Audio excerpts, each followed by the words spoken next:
Want to earn more than $70,000 per year? Well, stick around. In this video, I'm going to tell you how.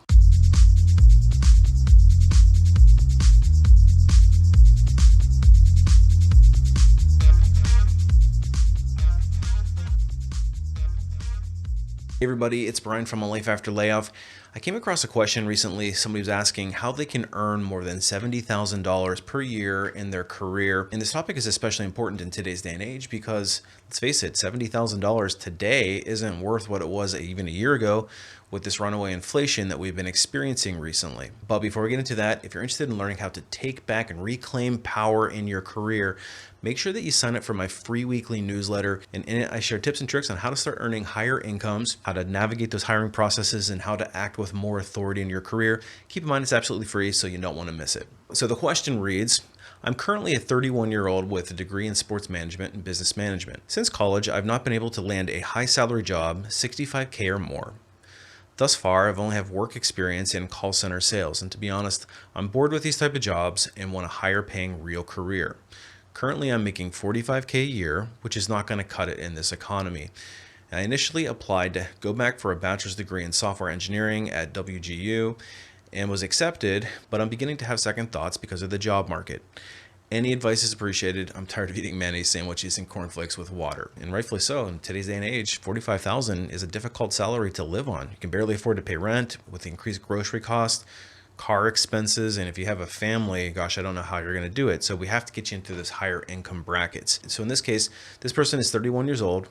We certainly want to be a little further along in our salary growth at this point in our career. And if I want to read a little into this, they're saying that they want to go back for a bachelor's degree in software engineering. So I'm going to make an assumption that the degree that they have in sports management is maybe just an associate's. So in this case, the software engineering certainly is a pathway to getting into a higher paying job.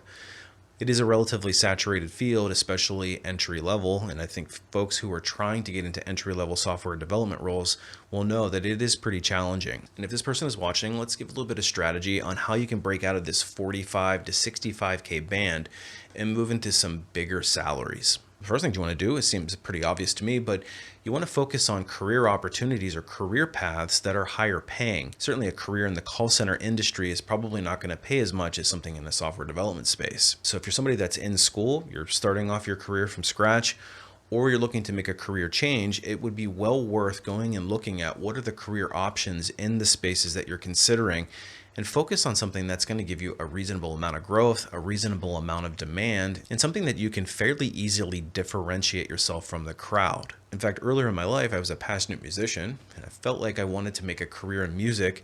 So I went off and started studying at a pretty well-known music school. And as I started talking to people who were graduating from those programs, I realized that they were taking jobs that were barely above minimum wage. And I started to think to myself, like, why am I spending all of these thousands of dollars at this music school studying a program that realistically I'm never going to make any money at? So I decided to make a switch, transferred to a major university, and then pursued a more traditional career path. And I didn't entirely give up my dream of music. I still was doing it on the side, but I figured if I was ever going to make it in the music industry, it was probably going to be on my skill set alone. Having a piece of paper probably wasn't going to open up too many doors for me in that regard. And I would say looking back, it was probably the right career choice because it was much more lucrative financially. I was able to pay off those student loans much quicker and gained a skill set that more employers would use. So consider a higher paying career choice, but also one that has a relatively decent market for it. And the second thing you want to do is make sure that you are upskilling and you're getting the right skills for what the industry is demanding. And I would take it a step further and try to find a way to differentiate yourself inside of that space. For example, if I'm going into the technical space, I might consider a career in AI or machine learning because those are where the jobs are. And because there's so few people that are actually skilled in those fields, employers are willing to pay more for them. It's all about supply and demand. So look for opportunities to upgrade your skills and, more importantly, differentiate yourself. And the next one I can't believe is probably going to be controversial, but it's be a hard worker. Simply put, higher earners tend to be hard workers. They go out of their way to make sure that they've got the best skill sets. They're playing 4D chess with their careers. They're doing all the right things.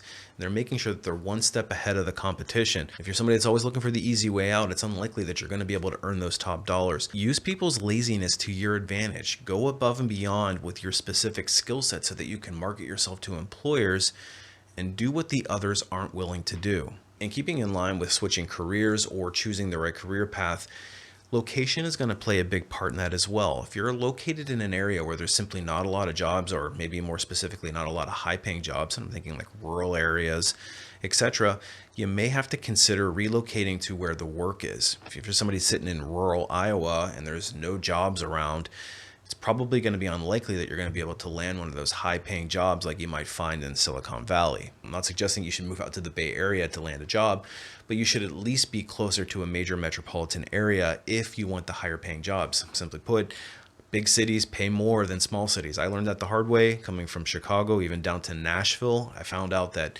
employers were paying about 20% less, and it was a bit shocking for me. And if you want the most money, consider moving to one of the major hubs in your industry. And again, using the tech space as an example, the Bay Area is obviously going to be a hotbed. Seattle is also another hotbed. You could also consider Austin, Atlanta, New York City. Those are the places that we typically would recruit a lot of software developers from. And while you're at it, you may want to consider switching industries, because not all industries are made equal.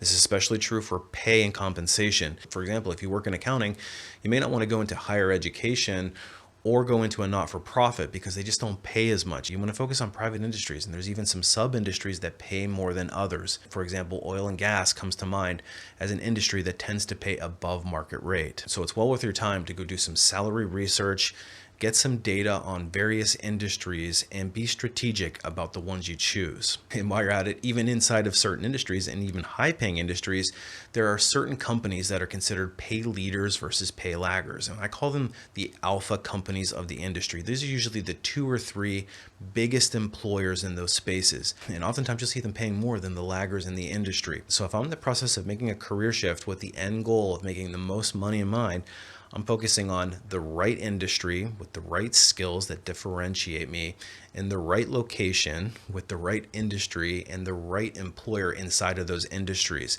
That's how you're going to start to get into those higher wage ranges. But once you make these purposeful decisions, you have to be able to attract the right employer so that they notice you. So the last tip on my list is that you want to make sure that you know how to market yourself effectively. So this goes for your resume strategy, your cover letters, your LinkedIn game, your networking, both in person and online, and also how you market yourself in the interview itself. Because it's great that you have all these qualifications and skills, but if you can't properly convey them, and then once you get into the interview and market that you're the best option out of all the other people that the employer is considering, then it won't do you any good to have all these great skill sets in all these great industries. So don't underestimate the ability to market yourself effectively and know how to negotiate the right rates of pay. And that's going to be a crucial part of making sure that you earn the most money possible. Now, of course, in this person's situation, being in the call center industry is not going to be a high paying industry. They are thinking about software developing, and you might argue that's a better place to be,